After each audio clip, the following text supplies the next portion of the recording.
Olá, alunos do nono ano, prontos para a nossa semana 4? Então, estamos aí, passamos da metade das nossas atividades propostas aqui no PET, de volume 2. Vamos, então, agora, sem mais conversa, para a nossa semana 4 de atividades, tá joia? Então, continuando, qual será a nossa habilidade e objetivo dessa semana? Nós vamos identificar os sentidos do viver e do morrer em diferentes culturas e tradições religiosas, através do estudo de mitos fundantes.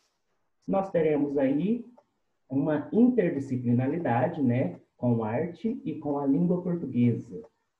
O nosso tema, o mito fundante do sentido do viver e do morrer na cultura iorubá. Então, caro estudante, nessa semana você vai analisar o mito na cosmologia africana iorubá, trazida ao Brasil pelos africanos escravizados na costa dos escravos, na região hoje que é reconhecida como Benin e Nigéria. A maioria dessas pessoas foi levada para a região da Bahia. Contudo, segundo o escritor Laurentino Gomes, na célebre obra Escravidão, 7 em cada 10 africanos embarcados para o Brasil vieram de Angola e do Congo. Então, vamos para a nossa breve apresentação com o texto aqui, ó. A morte como proporcionadora da vida.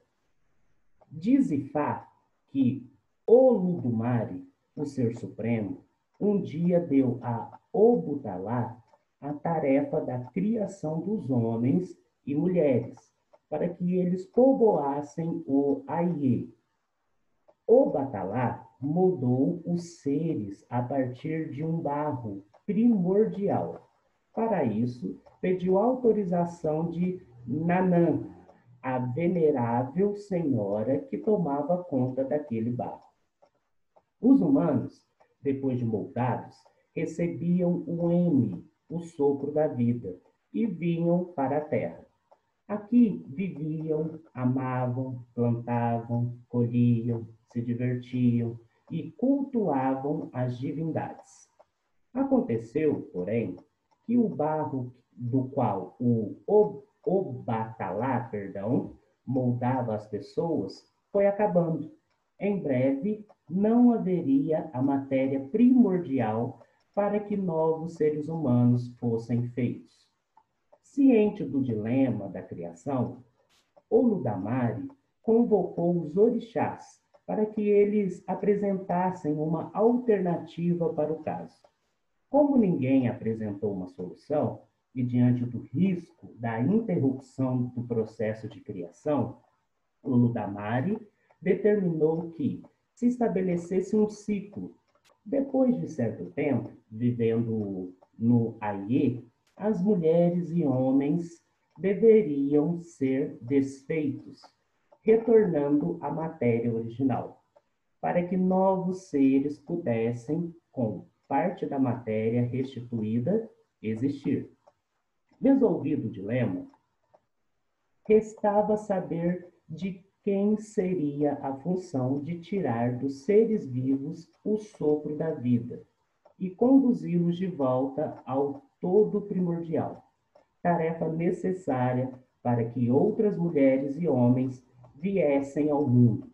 Foi então que Iku ofereceu-se para cumprir o desígnio do Deus maior. Desde então, Iku vem todos os dias ao Aiê para escolher os homens e mulheres que devem ser reconduzidos ao Orum. Seus corpos devem ser desfeitos e o sopro vital retirado, para que, com aquela matéria, outras pessoas possam ser feitas, condição imposta para a renovação da existência.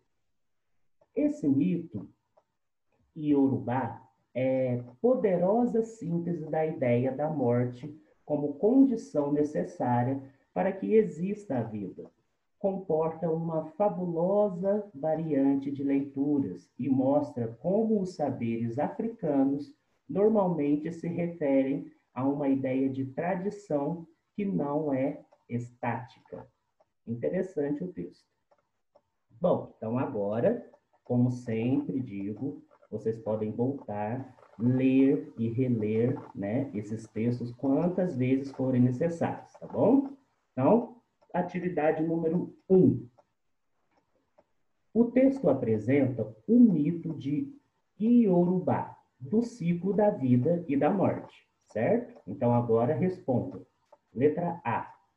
Qual a razão das diversas concepções religiosas utilizarem narrativas míticas? Qual que é a razão?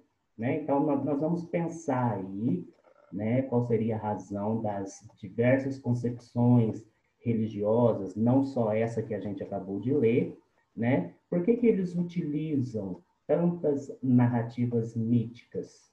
Então, pensem um pouco e coloquem aí, tá bom? Letra B. A partir do texto, explique como os iorubás observam o ciclo da vida. Então, ficou bem exposto ali, naquele texto que a gente acabou de ler, né? Então, explique aí como que os iorubás observam esse ciclo da vida. Número 2, o sociólogo Reginaldo Prandi, no livro Segredos Guardados, Orixás na Alma Brasileira, descreve o quê? Vamos lá.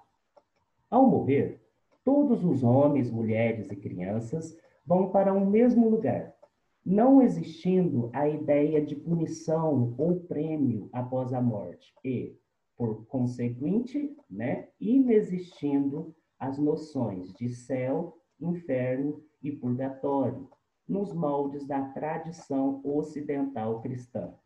Não há julgamento após a morte, e os espíritos retornam à vida no Aie, tão logo possam, pois o ideal é o mundo dos vivos, o bom é viver. Então, esse é o texto do sociólogo.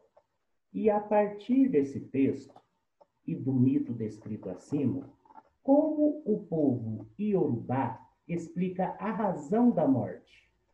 Por quê? Qual é a razão da morte? Segundo esses dois textos, tá? Façam um paralelo aí. Em sua opinião, qual é o sentido do viver e do morrer? Então, é uma questão para se pensar bastante, pensem e coloquem a sua opinião aqui, tá joia? Número 3. Encontre o nome de alguns povos que viveram para o Brasil e contribuíram para formar a cultura afro-brasileira, tá? Então, nós temos os nomes aqui, ó.